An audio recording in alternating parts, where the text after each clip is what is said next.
Everyone. आप सभी students को एक बात बहुत बहुत परेशान करती होगी कि सर हम पढ़ाई तो बहुत करते हैं, हम मेहनत तो बहुत करते हैं, हम बहुत सारे सवालों को लगाते हैं, हम सब्जेक्ट्स को रटते हैं, लेकिन जब एग्जाम का रिजल्ट आता है तब हम अपने पोटेंशियल अकॉर्डिंग मार्क्स स्कोर नहीं कर पाते हैं, तो हमारा कॉन्फिडेंस काफी लो हो जाता है। सर हम इस बात से सहमत हैं, हम इस बात को मानते हैं कि सर हमने पढ़ाई नहीं करी, तो हमारा दिल अंदर से गवाही देता है कि सर पढ़ाई ना करने पर हमारे मार्क्स नहीं आए। लेकिन सर जब हमने पढ़ाई बहुत करी, हमने सवाल को लगाया, हमने रट्टा मारा, लेकिन तब भी हमारे मार्क्स नहीं आए, तो हमारा कॉन्फिडेंस बहुत लो हो जाता है। तो आज की मेरी वीडियो आप सभी स्टूडेंट्स के लिए बहुत बहुत इंपॉर्टेंट है। मैं इस वीडियो में 5 ऐसे पावरफुल मेथड्स बताऊंगा जिनको कि अगर स्टूडेंट्स आपने ब्लाइंडली फॉलो किया तो स्टूडेंट्स आपकी जो लर्निंग है वो भी एक्टिव होगी, आपका जो कॉन्फिडेंस है वो भी स्टूडेंट बूस्ट होगा, और जो आपने टारगेट अपना हासिल किया है वो भी आपका पूरा होगा। स्पेशली ये वीडियो क्लास 10 तो क्लास 12 स्टूडेंट्स के लिए बहुत इंपॉर्टेंट है, क्योंकि कुछ ही टाइम बाद आप बोर्ड एग्जामिनेशन को फेस करने जा रहे हैं। तो मैं आपका ज्यादा टाइम नहीं लूंगा, मैं बहुत कम समय में बहुत सिंपल शब्दों में 5 ऐसे पावरफुल मेथड्स बताऊंगा जो आपको स्टडी के लिए काफी ज्यादा हेल्पफुल होंगे। तो मैं बिना किसी देरी के वीडियो शुरू करता हूं। सबसे पहले तो स्टूडेंट्स बात आती है टेस्ट योरसेल्फ। अपने आप को टेस्ट योरसेल्फ मतलब ये कि आप अपने आप को टेस्ट कैसे करें, और इसी को बोला जाता है एक्टिव रिकॉलिंग। जैसे कि मान लीजिए अगर आपने कोई सब्जेक्ट पढ़ा है, आपने मान लीजिए मैथमेटिक्स पढ़ी है, आपने फिजिक्स पढ़ी है, तो जो भी आपने 1 घंटे में पढ़ा है उसको आपको रिकॉल करना है। जैसे कि मान लीजिए आपने कोई सा भी टॉपिक, फॉर एग्जांपल के लिए फिजिक्स में अगर आपने माइक्रोस्कोप पढ़ा है, सिंपल एंड कंपाउंड माइक्रोस्कोप, तो आपने उसको 1 घंटे में अगर आपने पढ़ा, मैं एक एग्जांपल बता रहा हूं, तो आपने जो भी 1 घंटे पढ़ा है उस किताब को बंद करें और लिखकर देखें कहां कहां पर आपको चीजों की दिक्कत हो रही है, और इसी को बोला जाता है एक्टिव रिकॉलिंग। क्योंकि जितना आपका माइंड एक्टिव होगा, जितनी जल्दी आप चीजों को क्या करेंगे, बेहतर ढंग से रिकॉल कर लेंगे, वही आपको मार्क्स अच्छा स्कोर कराएंगे। आप स्टूडेंट्स पढ़ते रहते हैं, लेकिन आप ये नहीं सोचते कि हमें रिकॉल कैसे करना है।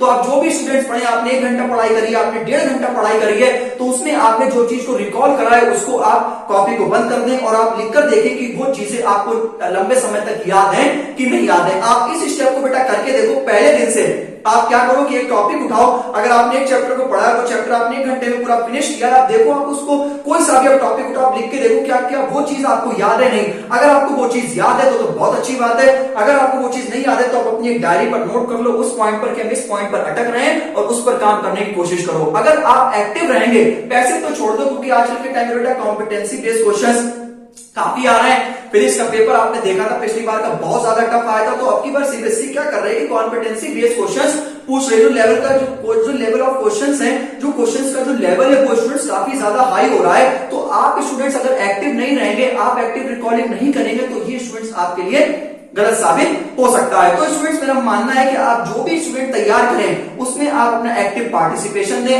एक्टिव रहें, और आप उनको बार बार स्टूडेंट्स लिखकर देखें, आपको 100% बेटा फायदा होगा। तो इस पर मैं टिक कर देता हूं। अब मैं स्टूडेंट बढ़ता हूं दूसरे पॉइंट पर, चेंज दी सब्जेक्ट। इसका मतलब क्या है, मैंने ऐसे बहुत सारे स्टूडेंट्स को देखा है कि वो फिजिक्स अगर पढ़ रहे हैं तो 3-3, 4-4 घंटे फिजिक्स पढ़ते जाते हैं। एक सर्वे में, या फिर ये हमारा माइंड ही स्टूडेंट्स ये बोलता है कि अगर हम 3 से 4-5 घंटे एक ही सब्जेक्ट को पढ़ते चले जाते हैं तो हमारे जो लर्निंग है वो स्टूडेंट्स हम लोगों को इतनी अच्छे से हम लोग ग्रैब नहीं कर पाते हैं। आप स्टूडेंट्स क्या करें, अगर आपने 1 घंटा या 2 घंटे फिजिक्स पढ़ी है तो आप 10-5 मिनट का ब्रेक लेके आप मैथमेटिक्स पढ़ सकते हैं, और उसके बाद आप क्या करें, जैसे आपने अगर कोई मान लीजिए फिजिक्स पढ़ी या मैथ पढ़ी, तो आप ऐसे एक हल्का सब्जेक्ट उठाएं। जैसे मान लीजिए आपने इंग्लिश उठा लिया, तो क्या करें, मिक्स करते रहे अपने सब्जेक्ट्स को, क्वेश्चंस को मिक्स करते रहे, जिससे कि जो आपका पार्टिसिपेशन है वो भी आपका बना रहे और जो आपका जो माइंड है वो इनएक्टिव ना हो। क्योंकि हमारा जो माइंड, अगर एक ही चीज को हम बार बार करते रहते हैं तो हमारा जो माइंड है चीजों को अच्छी तरीके से ग्रैब नहीं कर पाते। लेकिन जैसे जैसे हमारे सामने नई न्यू थिंग्स आती हैं,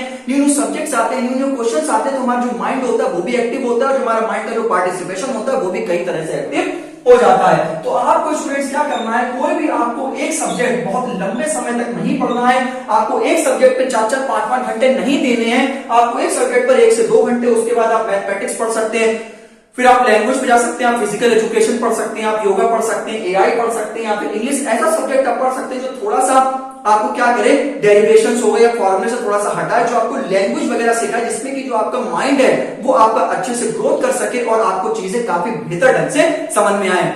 आप जब आप इस वीडियो को देख चुके हैं, आप अपने आप से बात करिएगा कि क्या हम ये ऐसा काम करते थे, क्या हम सिर्फ फिजिक्स और मैथ को 5-6 घंटे, 4-4, 3-3 घंटे लगाते चले जाते थे। तो आप क्या करें, अपने सब्जेक्ट में वेरिएशन करते रहें, आप अपने सब्जेक्ट्स को वेरी करते रहें। वेरी करने से स्टूडेंट्स क्या होता है, जो हमारा माइंड होता है हमारे एक्टिव सेल्स होते हैं वो काफी अच्छे तरीके से वर्क करते हैं। इससे कि जो पार्टिसिपेशन होता है हमारा सब्जेक्ट्स के प्रति, चाहे फिजिक्स हो गया, मैथ्स हो गया, इंग्लिश हो गया, मैथमेटिक्स हो गया, हिंदी हो गया, जिससे कि हम लोगों को अगर हमारा माइंड या जो हम लोग की ह्यूमन साइकोलॉजी है, अगर हमको चेंजेस मिलते रहते हैं, हम लोग को न्यू न्यू थिंग्स मिलते रहते हैं, न्यू न्यू चीजें मिलती रहती है, तो हम लोग जो काफी इंटरेस्ट हम लोग उसमें लेते हैं। जैसे फॉर एग्जाम्पल के लिए अगर मैं बात करूं, आप अगर बहुत देर से आप पढ़ाई कर रहे हैं, 3 घंटे का आपने फिजिक्स पढ़ लिया, फॉर एग्जाम्पल अगर आपको गेम्स खिला दिया जाए एकदम से, तो आपका जो माइंड है वो कितना ज्यादा खुश हो जाता है, क्योंकि हमारे माइंड होगा इसी ऐसे ही हमारी पढ़ाई को भी चेंज चाहिए होता है। तो अगर आप चेंजेस लाते रहेंगे तो ये आपको बेहतर आपको होगा और इससे आपको फायदा भी होगा।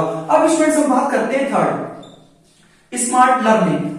आप स्टूडेंट्स मैं जानता हूं आप बहुत ज्यादा स्मार्ट हैं, आप बहुत ज्यादा टैलेंटेड है, क्योंकि आजकल जो ये ट्रेंड चल रहा है, चाहे वो सोशल मीडिया का ट्रेंड हो, इसने सभी लोगों को बहुत स्मार्ट बना दिया है। तो मेरा मानना है स्टूडेंट जो आपकी लर्निंग है वो भी बेटा क्या होनी चाहिए, स्मार्ट लर्निंग होनी चाहिए। अब सर ये स्मार्ट लर्निंग क्या है, जरा इस पर हम थोड़ा सा बात करेंगे। स्मार्ट लर्निंग का मतलब ये स्टूडेंट जो भी आप टॉपिक पढ़ते हैं, जो आप सब्जेक्ट पढ़ते हैं, जो भी आप चैप्टर पढ़ते हैं, उसमें आप ध्यान रखें कि आप फ्लो चार्ट को ज्यादा बनाएं, आप डायग्राम्स को ज्यादा बनाएं, क्योंकि जब आप तो थ्योरी आप बिल्कुल आप पढ़ते चले जाते हैं तो स्टूडेंट्स वो बोरिंग हो जाता है। तो मेरा मानना है, और आप ये करके देखना, आपको जरूर फायदा होगा। आप अपनी लर्निंग को स्मार्ट करें। जैसे मान लीजिए अगर आपने कोई टॉपिक पढ़ा है तो उसको लाइन बाय लाइन रटने की मदद से आप एक फ्लो चार्ट बना लें कि हाँ, जैसे मान लीजिए आपने यहाँ पर एक टॉपिक लिखा एनवायरमेंट। अब एनवायरमेंट में कौन कौन से 10 से 15 फैक्टर लिख लीजिए, उनको एक बॉक्स में या बादल में बंद कर दीजिए। तो जब आप उन फैक्टर्स को देखेंगे तो उसी से ही आप अपने आप लैंग्वेज फॉर्मेशन करने लगेंगे। कि अगर आप 6-7 पेज का आंसर याद करते हो तो आप 100% गारंटी है भूल जाएंगे। लेकिन अगर आप हेडिंग्स को अच्छे से पढ़ लेते हैं, हाँ आपने देखा है कि अच्छा इसमें ये है, इसमें ये है, तो आपने अगर मान लीजिए कुछ फैक्टर्स वगैरह बने हुए हैं तो इसको आप समझ सकते हैं, फिर उस फैक्टर से आप चीजों को अच्छी तरीके से क्या कर सकते हैं, बना सकते हैं। तो मेरे कहने का मतलब सीधा ये है कि आप अगर कोई भी चीज को पढ़ें उसको स्मार्ट तरीके से पढ़ें, फ्लो चार्ट आप ज्यादा बनाएं, आप डायग्राम्स को ज्यादा बनाएं, जिससे कि आपका जो समझने की जो लेवल होगा वो भी आपका अच्छा होगा, और जो भी आप सब्जेक्ट को पढ़ेंगे वो आपको बोरिंग नहीं लगेगा। और अगर सब्जेक्ट से कोई भी चीजें में बोरिंग नहीं लगती तो हम लोग उसमें ऑटोमेटिकली इंटरेस्ट भी आ जाता है। ओके, अब स्टूडेंट हम बात करते हैं 4 पॉइंट की। जैसा कि आप बहुत अच्छे से जानते हैं कि आप सीबीएसई के स्टूडेंट हैं, Central Board of Secondary Education. तो Central Board of Secondary Education में आप बहुत अच्छे से इन बात को सीख गए हैं, आप बहुत अच्छे से इन बात को बेटा समझ गए हैं कि जब सीबीएसई अब की बार कॉम्पिटेंसी बेस्ड क्वेश्चन पर ज्यादा ध्यान दे रही है तो आप पूरा फॉलो करें ब्लाइंडली सीबीएसई पैटर्न को,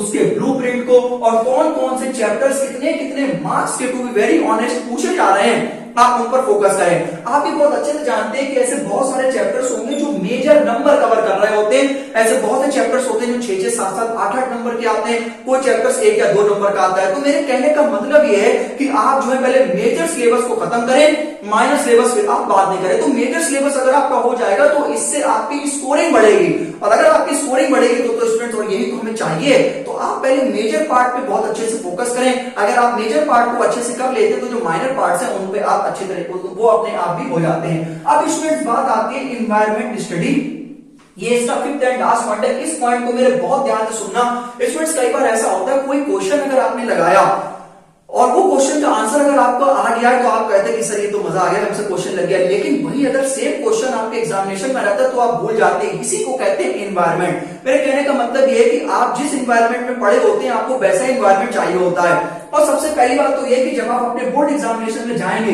आप जिस सेंटर पे जाएंगे वहां तो बेटा होगी शांति, वहां पे तो सभी स्टूडेंट्स अपना पेपर लिख रहे होंगे, वहां पर शांति का माहौल होगा। तो इसलिए मेरा मानना है कि जहां पर भी आप अपनी पढ़ाई कर रहे हो वहां पर आप अपनी जो सिस्टम और सराउंडिंग की तरह पूरी बात करें, जिस पर आप बैठे हुए हैं, जहां पर भी आप बैठे वो बिल्कुल जो माहौल है वो बिल्कुल शांत होना चाहिए। तभी जो है एनवायरमेंट का स्टूडेंट्स बहुत इफेक्ट पड़ता है। जैसे मान लीजिए आप कोई हंसी खेल में अगर आपने कोई सवाल को लगा लिया तो वो आपका अलग एनवायरमेंट है, लेकिन भाई सेम क्वेश्चन आ जाता है तो फिर आपसे वो क्वेश्चन नहीं लगता। ऐसा कई बार हो चुका होगा। ऐसा आपके साथ हुआ हो तो एक बार कमेंट करके जरूर बताना कि सर हम वही सेम क्वेश्चन अपने घर से लगा के गए थे लेकिन एग्जाम में नहीं लगा पाए, क्योंकि वहां पर एनवायरमेंट कुछ और था और यहाँ पर एनवायरमेंट कुछ और है। तो मेरे कहने का सीधा मतलब स्टूडेंट्स ये है कि जो आपको जो माहौल है वो ऐसा माहौल बनाओ कि जब हम बोर्ड एग्जामिनेशन में जाएं तो हमें सेम वहीं पर भी वैसा ही माहौल मिले, और जहां पर आप बोर्ड एग्जामिनेशन अपना देने जाएंगे वहां पर स्टूडेंट्स काफी ज्यादा शांति होगी, सब टीचर्स की ड्यूटी वगैरह लगी होगी वहां पर। तो वहां पर आपको जो हौस पौश है, फिर वहां पर आपको वैसा एनवायरनमेंट नहीं मिल पाएगा, वहां पर आपको एक कूल काम कंपोस्ट आपको एनवायरनमेंट मिलेगा, तो आप अपनी पढ़ाई को भी इसी माहौल में करें, इससे स्टूडेंट्स आपको बहुत फायदा होगा।